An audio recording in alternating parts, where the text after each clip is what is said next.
അപ്പുറത്തെ സൈഡ് എന്നോട് ബഡായി ആര്യ ചേച്ചി പറഞ്ഞൊരു കാര്യമാണ്, സാരി ഉടുത്തുന്ന ഒരു ഫംഗ്ഷന് പോകാൻ ഭയമാണ് വിഷ്ണു എന്ന്. ഞാൻ ഉടുത്ത് പോകാറില്ലല്ലോ. ഒന്ന് ആലോചിച്ച് നോക്കിയാൽ നമുക്ക് അങ്ങനെ ഉടുത്ത് പോകാൻ തോന്നാറില്ല, കംഫർട്ടില്ല.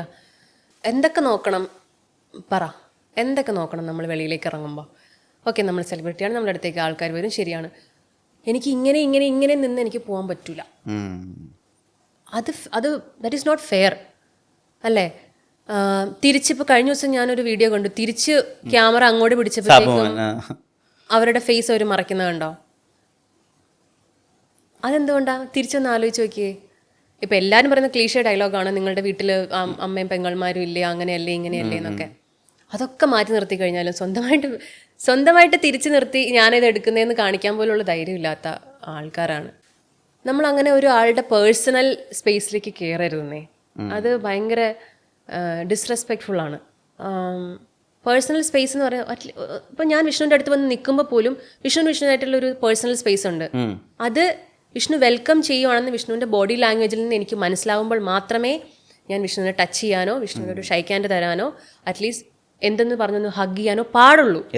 അല്ലാതെ നമ്മളൊരു ഡിസ്റ്റൻസിൽ നിൽക്കുമ്പോൾ എത്ര സെലിബ്രിറ്റീസ് അല്ലേ, എത്ര അറിയാവുന്ന ആൾക്കാർ ഓൺലൈൻ മീഡിയക്കാരോട് ഞാൻ വെൽക്കമിങ് ആണെന്ന് പറഞ്ഞ് നിൽക്കില്ല ആരും. എന്നിട്ടും അവർ അത്രയും ക്ലോസ് ആയിട്ട് വന്ന് നിൽക്കുമ്പോൾ നമുക്കത് ശരിയല്ല. അതേപോലെ തന്നെ വേറൊരു നെഗറ്റീവ് സൈഡുണ്ട്, ഇതെല്ലാം ചെയ്ത് നിന്ന് കൊടുക്കുന്ന ആൾക്കാരുമുണ്ട്. അപ്പോൾ നമ്മൾ രണ്ടും പറയണം. അപ്പോൾ ഇത് ഓക്കെയാണ്, എനിക്ക് ഓക്കെയാണ്, എനിക്ക് വേണ്ടത് അറ്റൻഷൻ മാത്രമാണെന്ന് പറഞ്ഞ് നിൽക്കുന്ന ആൾക്കാരുമുണ്ട്.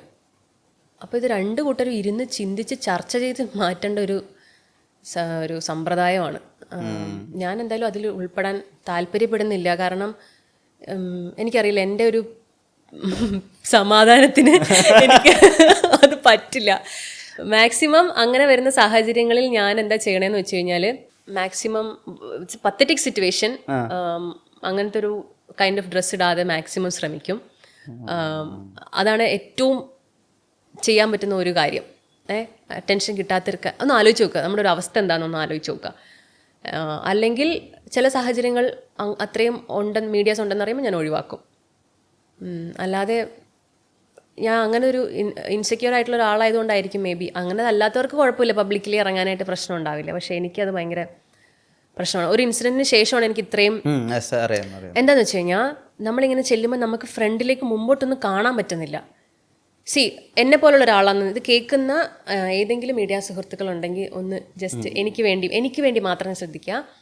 എന്നെ പോലുള്ള ഇത്രയും സോഷ്യൽ ആങ്സൈറ്റി ഉള്ള ഇത് ഇറ്റ്സ് എ മെഡിക്കൽ കണ്ടീഷൻ ഒരാളാണെങ്കിൽ ജസ്റ്റ് ഇമാജിൻ ചെയ്യുക, വിഷ്ണു ഞാനാണെന്ന് വിചാരിച്ചാൽ മതി. വിഷ്ണു ഫ്രണ്ടിലേക്ക് ഇപ്പോൾ ചുറ്റും ക്യാമറാസ് വരുമ്പം എനിക്ക് എന്താ പറ്റുന്നത് വെച്ചാൽ ഞാൻ പറഞ്ഞ പോലെ എൻ്റെ കൈയൊക്കെ മരവിക്കും. എനിക്ക് ഫ്രണ്ടിലേക്ക് വിഷൻ ഇല്ല, എനിക്ക് മുമ്പിൽ കാണാൻ പറ്റുന്നില്ല, എങ്ങോട്ടാണ് നടക്കേണ്ടതെന്ന് അറിയാൻ പറ്റുന്നില്ല. എന്നെ ഗൈഡ് ചെയ്യാൻ ആൾക്കാരുണ്ടെങ്കിലും ഇവരുടെ ഒച്ചയും ബഹളം കാരണം അറിയുന്നില്ല. സോ എല്ലാ സൈഡിൽ നിന്നും മീഡിയാസ് കവർ ചെയ്യുകയാണ്. സോ നമ്മളെ ബോഡി നമ്മളിങ്ങനെ ഷ്രിങ്ക് ചെയ്യാൻ തുടങ്ങും. അതായത് ഞാൻ എന്നെ തന്നെ കവർ ചെയ്യുവാണ്, എനിക്ക് എവിടെയും എന്നെ എക്സ്പോസ് ചെയ്യരുത്, കാണരുത് എന്നുള്ള രീതിയിൽ ഞാൻ എന്നെ തന്നെ ഷ്രിങ്ക് ചെയ്തിട്ട് ഞാൻ എന്തെങ്കിലും പറഞ്ഞാൽ പ്രശ്നമാണോ, ഇവരെന്നോട് ചോദിക്കുന്നത് എനിക്ക് കേൾക്കുന്നുണ്ട്, എനിക്ക് റെസ്പോണ്ട് ചെയ്യാൻ പറ്റുന്നില്ല. അപ്പോഴായിരിക്കും അവിടെ നിന്ന് വരണം അങ്ങോട്ടാണ് വരേണ്ടത്. അപ്പം നമ്മൾ അങ്ങോട്ട് ചെയ്യുമ്പോൾ ഇവർ ഇമ്മീഡിയറ്റ്ലി അങ്ങോട്ട് മാറും. അപ്പോൾ നമ്മുടെ വിഷൻ വീണ്ടും കട്ടാവും. സോ നമ്മൾ മെൻ്റലി അവിടെ സ്ട്രെസ്ഡ് ആവുകയാണ്. നമ്മുടെ തലയ്ക്കകത്ത് ഇങ്ങനെ കുറേ ബ്ലാക്ക് ഔട്ട് കുറേ ഇങ്ങനെ പടക്കങ്ങളായിട്ട് പൊട്ടിച്ചുകൊണ്ടിരിക്കുക. അപ്പോൾ ഈ സൗണ്ട് കാരണം നമുക്കൊന്നും ചുറ്റി നടക്കണമൊന്നും അറിയില്ല. എന്നിട്ട് നമ്മളൊരു സ്റ്റേജ് ഉണ്ട്, നമ്മൾ ഇവരെല്ലാം മാറിയിട്ട് നമ്മൾ പിന്നെ ആരും ഇല്ലാത്തൊരു സ്റ്റേജിലേക്ക് എത്തുമ്പോൾ ആ ഒരു മൊമെൻറ്റിലേക്ക് എത്തും.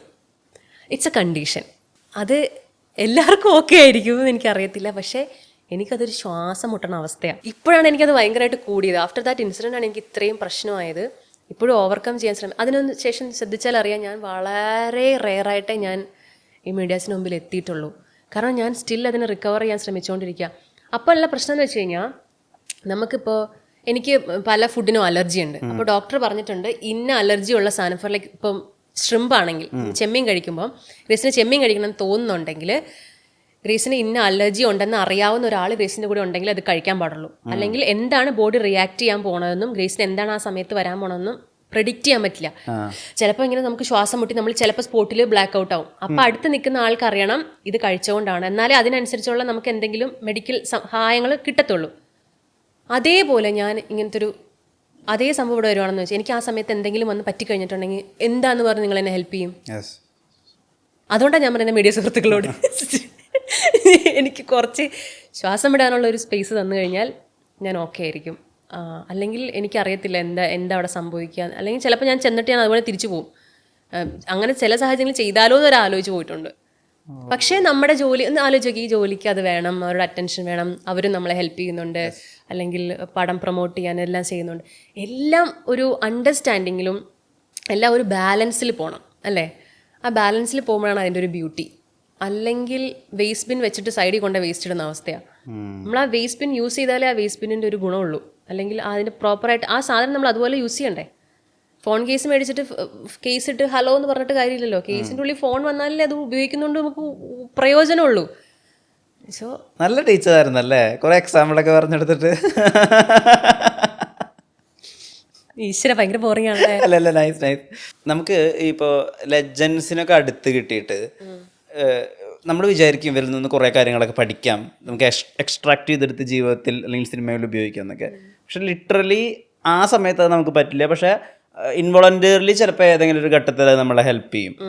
എനിക്കറിയാം ഗ്രേസ് വിചാരിച്ചിട്ടുണ്ടാവും ചിലപ്പോൾ നമുക്ക് കണ്ടപ്പോൾ പഠിക്കാൻ പറ്റുമെന്ന്, പക്ഷെ ചിലപ്പോൾ അത് നടന്നിട്ടുണ്ടാവില്ല. പിന്നെ അത് ഹെൽപ്ഫുൾ ആയി. അങ്ങനെ ഒരു അനുഭവം ഉണ്ടോ? മമ്മൂക്കയുടെ കൂടെ വർക്ക് ചെയ്യുമ്പോഴുള്ള ഏറ്റവും വലിയ പ്ലസ് പോയിന്റ് എന്ന് പറഞ്ഞു കഴിഞ്ഞാൽ അഭിനയമൊക്കെ മാറ്റി നിർത്തി കഴിഞ്ഞാൽ നമുക്ക് അദ്ദേഹത്തിൻ്റെ കൂടെ കുറച്ച് ക്വാളിറ്റി സമയം സ്പെൻഡ് ചെയ്യാൻ പറ്റും.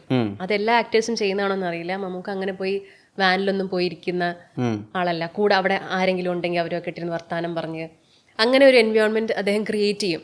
Just A comfort space. അത് ഒരു 5 വയസ്സുള്ള കുട്ടിയാണെങ്കിൽ ആ 5 വയസ്സുള്ള കുട്ടിയുടെ ലെവലിലേക്കും, ഒരു 50 വയസ്സുള്ള ആളാണെങ്കിൽ അദ്ദേഹത്തിന്റെ ലെവലിലേക്കും, ഒരു 15 വയസ്സുള്ള ആളാണെങ്കിൽ അദ്ദേഹത്തിന്റെ ലെവലിലേക്കും വരും. അത് എല്ലാവർക്കും ചെയ്യാൻ പറ്റുന്ന ഒരു കാര്യമല്ല. എനിക്ക് ഒരു രീതിയിലേ സംസാരിക്കാൻ അറിയുള്ളൂ. അത് 5 വയസ്സാണെങ്കിലും 50 വയസ്സാണെങ്കിൽ എനിക്ക് ഒരു രീതിയിൽ സംസാരിക്കാൻ അറിയുള്ളൂ. പക്ഷെ മമ്മൂക്ക അങ്ങനെയല്ല. മമ്മൂക്ക ഞാൻ ശ്രദ്ധിച്ചിട്ടുണ്ട്. ഞാൻ ഇത്ര നെർവസ് ആണ്, ഞാൻ ഭയങ്കര സ്ട്രെസ്ഡ് ആയിട്ട് ഇരിക്കണമെന്ന് പറഞ്ഞപ്പോൾ മമ്മൂക്ക എന്നെ കംഫർട്ടാക്കാൻ വേണ്ടി ഇല്ലാത്ത ചളികളും ഇല്ലാത്ത കോമഡികളും ഒക്കെ പറഞ്ഞ് എന്നെ ചിരിപ്പിക്കാനും കംഫർട്ടാക്കാനും ശ്രമിച്ചിട്ടുണ്ട്. അതേ മൊമെന്റ് ഞാനങ്ങ് മാറിക്കഴിയുമ്പോൾ അദ്ദേഹത്തിൻ്റെ സുഹൃത്തുക്കൾ വരുമ്പോൾ സ്പോട്ടിൽ അദ്ദേഹം ചർച്ച ചെയ്യുന്ന വിഷയങ്ങൾ എന്ന് പറഞ്ഞാൽ നമ്മൾ കേൾക്ക പോലും ഇല്ലാത്ത കാര്യങ്ങളാണ് അദ്ദേഹം ചർച്ച ചെയ്യുന്നത്. ഒരു മിനിറ്റ് ഇരുന്ന് കഴിഞ്ഞാൽ വിഷ്ണു ഒരു പുതിയ ഒരു 50 കാര്യങ്ങളും നമുക്ക് അദ്ദേഹത്തിൻ്റെ അടുത്ത് പഠിക്കാൻ പറ്റും. ഞാൻ ഇൻഫർമേഷൻ എന്ന് പറഞ്ഞാൽ ഞാൻ ഞെട്ടിപ്പോയൊരു സംഭവമുണ്ട്. സോറി, ബ്രേക്ക് ചെയ്യല്ല, ഇപ്പം അല്ല ഞാൻ പറയാൻ പറ്റില്ല. അതായത് നമുക്കൊരു ഗ്രൂപ്പ് ഇൻ്റർവ്യൂവിന് വന്നതാണ്. നമുക്ക് മറ്റേ ഈ മൈക്ക് വെച്ചിട്ട് പറഞ്ഞു എന്താ മൈക്കല്ലേ വെച്ചിരിക്കുന്നത്?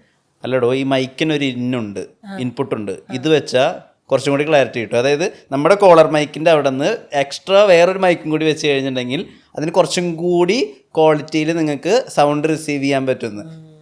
വർക്ക് ചെയ്യണം, ഞങ്ങളത് ചിന്തിച്ചിട്ടില്ല. ശരിയാണ്. ഇതുപോലെ 100 കാര്യങ്ങൾ നമുക്കൊരു മൊമെന്റിൽ ഇരിക്കുമ്പോൾ അദ്ദേഹത്തിൻ്റെ പഠിക്കും. അതാണ് ഞാൻ പറഞ്ഞത്, അഭിനയം മാറ്റി നിർത്തി കഴിഞ്ഞാൽ ഒരു ഇൻഫർമേഷൻ്റെ കലവറയെന്ന് തന്നെ പറയും. ഇതൊക്കെ എവിടെ സമയം കിട്ടുമെന്ന് എനിക്കറിയില്ല. ബട്ട് സ്റ്റിൽ നമ്മളൊരു മെസ്സേജ് അയച്ചു കഴിഞ്ഞാൽ എല്ലാവരും പറയുന്നതാണ് സ്പോട്ടിൽ മമ്മൂക്കയുടെ റിപ്ലൈ വരും. കഴിഞ്ഞ ദിവസം എനിക്ക് പറന്നുപോ കണ്ടിട്ട് മമ്മൂക്ക മെസ്സേജ് അയച്ചു, ഗ്രേറ്റ് വർക്ക്, ഗുഡ് ജോബ് എന്നൊക്കെ പറഞ്ഞു. അപ്പോൾ എനിക്കിതിന് എന്താ റിപ്ലൈ കൊടുക്കേണ്ടതെന്ന് അറിയില്ല. റിപ്ലൈ നമ്മളിപ്പോൾ മമ്മൂക്കടുത്ത് ഹായ് ഹൗ ആർ യു എന്ന് വല്ലതും എനിക്ക് ചോദിക്കാൻ ഭയങ്കര പാടാണേ. ഞാൻ പറഞ്ഞ പോലെ എങ്ങാനും നമ്മൾ വല്ല ഈദിനോ അങ്ങനെയൊക്കെ വല്ലതും ചോദിച്ചു കഴിഞ്ഞാൽ ഹായ് ക ഹൗ ആർ യു സ്മൈലി. അപ്പോൾ നമ്മൾ ഇത് സുഖമാണെന്നാണോ അതോ മടുത്ത് പൊക്കോ എന്നാണോ അതോ എന്ന് ഉപേക്ഷിക്കാതെ വിട്ടുപോകുന്നാണോ നമുക്ക് മനസ്സിലാവില്ല. പക്ഷെ എന്നാലും അദ്ദേഹം എല്ലാത്തിനും ഒരു സമയം കണ്ടെത്തുന്നുണ്ട്. ആര് മെസ്സേജ് അയച്ചാലും ആദ്യമേ ഞാൻ മമ്മൂക്കയുടെ അടുത്ത് നമ്മൾ നമ്പർ ചോദിക്കണത് ഭയങ്കര റെയറാ. എനിക്ക് നമ്പർ തരുമെന്നൊക്കെ ചോദിക്കാൻ എനിക്ക് ഭയങ്കര ബുദ്ധിമുട്ടാണ്. എൻ്റെ മനസ്സിലായോ അവർക്ക് നമ്പർ ഞാൻ താല്പര്യം ഇല്ലെങ്കിലോ. അപ്പോൾ ഞാൻ മമ്മൂക്കയുടെ അടുത്ത് റോഷാക്ക് അവസാനമായി ഷൂട്ട് കഴിഞ്ഞു, 1 മാസത്തോളം ഷൂട്ടിങ് കഴിഞ്ഞിട്ട് അവസാനത്തെ ദിവസം നമുക്ക് നമ്പർ, എൻ്റെ നമ്പർ കേരളത്തിൽ കൊച്ചു കുട്ടികളുടെ കയ്യിൽ വരുന്നുണ്ടെന്ന് പറഞ്ഞു. അപ്പോൾ ഞാൻ പറഞ്ഞു നമ്പർ തരാം, ജോർജിനോട് ചോദിച്ചാൽ പോരാന്നില്ലെന്ന് ചോദിച്ചു. അപ്പോൾ അതും എനിക്ക് പ്രശ്നമായി, ജോർജിനോട് പോയി നമ്പർ ചോദിക്കാൻ. നമുക്ക് അനുവദിച്ചാൽ പോയി ചോദിച്ചാൽ മതി എന്നുള്ളതാണ് എൻ്റെ മനസ്സിൽ. അങ്ങനെ നമുക്ക് നമ്പർ തന്നു. അന്നോട്ട് മെസ്സേജ് അയക്കും, ഇടയ്ക്ക് വല്ല ഇതിനോ ഓണത്തിനോ ഒക്കെ മെസ്സേജ് അയക്കും. അപ്പോൾ സ്പോട്ടിൽ റിപ്ലൈ ഉണ്ടാവും. ഞാൻ സർജറി കഴിഞ്ഞപ്പോഴത്തേക്കും മമ്മൂക്ക എനിക്ക് മെസ്സേജ് അയച്ചു. അപ്പോൾ എനിക്ക് എന്താ റിപ്ലൈ കൊടുക്കേണ്ടതെന്ന് അറിയില്ല. നേരിട്ട് കാണാൻ എനിക്ക് സംസാരിക്കാനായിട്ട് ഓക്കെയാണ്, അല്ലാതെ എനിക്ക് എന്താ റിപ്ലൈ കൊടുക്കേണ്ടതെന്ന് അറിയില്ല. ടെൻഷനാണ്, ഞാനിത് കൊടുത്തത് എങ്ങനെ എടുക്കുമോ ഇത്. അതുകൊണ്ട് മാക്സിമം എനിക്ക് റോഷാക്ക് കഴിഞ്ഞിട്ട് ഒരു ദിവസം ഒരു കോള് വന്നു. അപ്പോൾ ഞാൻ നോക്കുമ്പോൾ മമ്മൂക്ക, ഇനി വല്ല ട്രൂ കോളറിൽ വേറെ ആരെങ്കിലും സേവ് ചെയ്തിട്ട് വിളിച്ചേക്കാണ്. എനിക്ക് മമ്മൂക്ക എന്നെ വിളിക്കേണ്ട ഒരു കാര്യമില്ല, എനിക്കിത് എടുക്കണോ ഇല്ലയോ എന്ന് അറിയാൻ പാടില്ല. ഞാൻ ഏതോ ഷോപ്പിംഗ് മോളിൽ നിൽക്കുക. പക്ഷേ ഞാൻ പറയും ഇതാരാ വിളിക്കണേ? അപ്പോൾ അവർ മമ്മൂക്ക എടുക്കണോ? എന്നിട്ടാണ് ഞാൻ എടുത്തത്. കാരണം എനിക്ക് തന്നെ അറിയില്ല, ഞാൻ സേവ് ചെയ്ത് വെച്ചേക്കുന്നത് ഒറിജിനൽ എന്നറിയാം. പക്ഷെ സ്റ്റിൽ എന്നെ വിളിക്കേണ്ട കാര്യം എന്തിരിക്കുന്നു? വിളിച്ച വേറൊന്നുമല്ല, പടം കണ്ടിട്ട് ഫാമിലി എന്ത് പറഞ്ഞു, റോഷാക്ക് കണ്ടിട്ട് വേറെ ആരെങ്കിലും വിളിച്ചിട്ട് നല്ലതെന്ന് പറഞ്ഞു, അതിന്റെ റെസ്പോൺസ് എന്താണെന്ന് നമ്മുടെ സൈഡിൽ നിന്നും കൂടെ അറിയാൻ വേണ്ടി വിളിച്ചതാണ്. അപ്പൊ അങ്ങനത്തെ വേറൊരു സൈഡും ഉണ്ട്. അപ്പം റാം സാറിനോട് ചോദിച്ചു കഴിഞ്ഞിട്ടുണ്ടെങ്കിൽ റാം സാർ മമ്മൂക്കയെ പറ്റി പറയാനേ നേരമുള്ളൂ, അതിന് പറയാൻ വേണ്ടി മാത്രമേ നേരമുള്ളൂ. മമ്മൂക്കയെ പറ്റി ഒരു എപ്പിസോഡ് വേണമെങ്കിൽ റാം സാറിനോട് ചെയ്യാം. ഞാൻ അതുകൊണ്ട് പറയുവാണ്, ജസ്റ്റ് പറഞ്ഞു. അപ്പോൾ ഒരു ദിവസം മലയാള സിനിമകളെ ഭയങ്കരമായിട്ട് ഫോളോ ചെയ്യുന്ന ആളാണ് റാം സാറ്. അപ്പോൾ ഞാൻ ഇങ്ങനെ സംസാരിച്ചപ്പോഴത്തേക്കും പറഞ്ഞു, ഗ്രീസ് ഉങ്ക தெரியுமா பேரன்பு பண்ணும்போது மம்முக்கா வந்துட்டாரு. ஸோ ஃபர்ஸ்ட் ஷோட்டில் நமக்கு நிறைய சண்டை, ഭയങ്കര, ഞാൻ തമിഴ് പറഞ്ഞല്ലോ, ഞാൻ തമിഴ് പറഞ്ഞു, റാമിന്റെ ഒരു POV തമിഴ് തന്നെ കണ്ടിന്യൂ, ரொம்ப சண்டை. அப்போ ഞാൻ പറയാം, എന്താ റാം സാർ എന്താ പ്രശ്നം? ഈ பெரிய ஈகோ கிளாஷ் தான், அவர் பெரிய நடிகர், நான் ஒரு டைரக்டர், ஸோ നമുക്ക് நிறைய സൺഡേ ഇരുந்துச்சு, അപ്പോൾ സൺഡേ എല്ലാം ചൊല്ലിയാச்சு.